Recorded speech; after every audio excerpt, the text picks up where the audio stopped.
या न्यूज बुलेटिनचे सहप्रायोजक आहेत गोकुळ.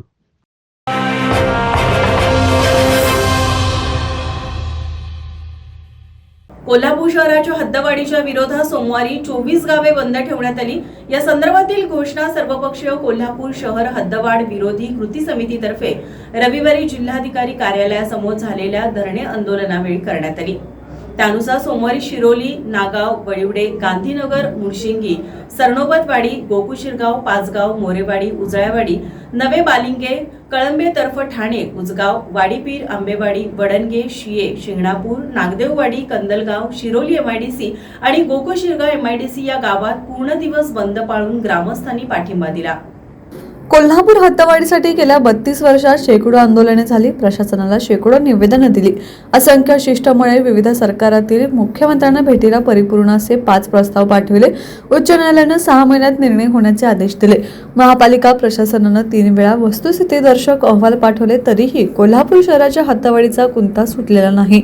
या अनुषंगानं रविवारी हद्दवाढी विरोधात सुमारे 24 गावांनी जिल्हाधिकारी कार्यालयासमोर धरणे आंदोलन केलं. सोमवारी या गावांनी बंदची हाक पुकारली. गावोगावी ग्रामस्थांनी या बंदला सकारात्मक पाठिंबा दिला.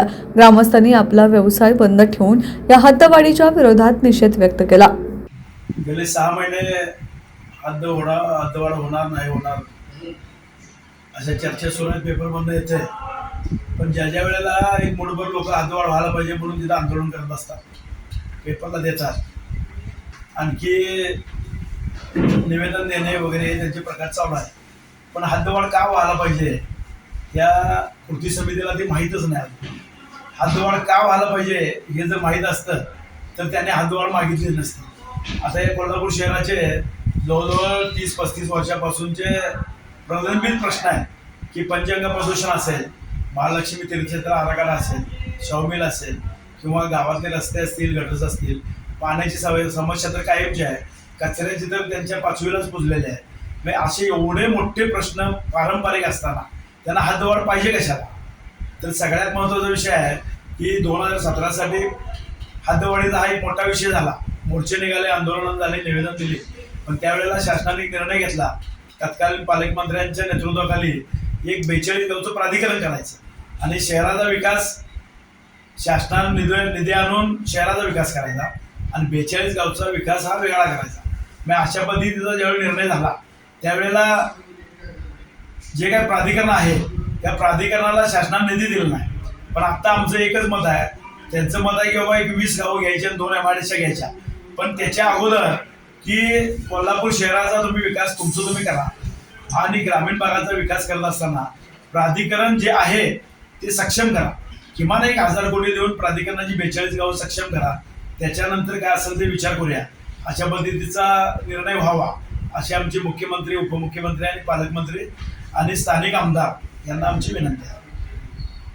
आज 20 गावं जी हद्दवाढीत घेण्यासाठी महानगरपालिका किंवा ती कृती समिती आणि आज जी काही मुंबईमध्ये बैठक आहे माननीय मुख्यमंत्र्यांच्या बरोबर त्याला विरोध म्हणून 20 गावातील नागरिकांनी, मी काय मुद्दाम म्हणून सांगतो की उत्स्फूर्तपणे नागरिकांनी बंद पाळलेला आहे. आज दिवसभर तुम्ही फिरून बघा, संपूर्ण दुकानं व्यवहार बंद आहेत. लोकांना शहरात जायचं नाही, कारण अगदी शहराला लागून उंचगाव आहे आणि इथं सुविधा बघितल्या तर शहरात उपनगरातल्या सुविधा आणि आमच्या उंचगावमधल्या सुविधा मोठ्या प्रमाणात फरक आहे.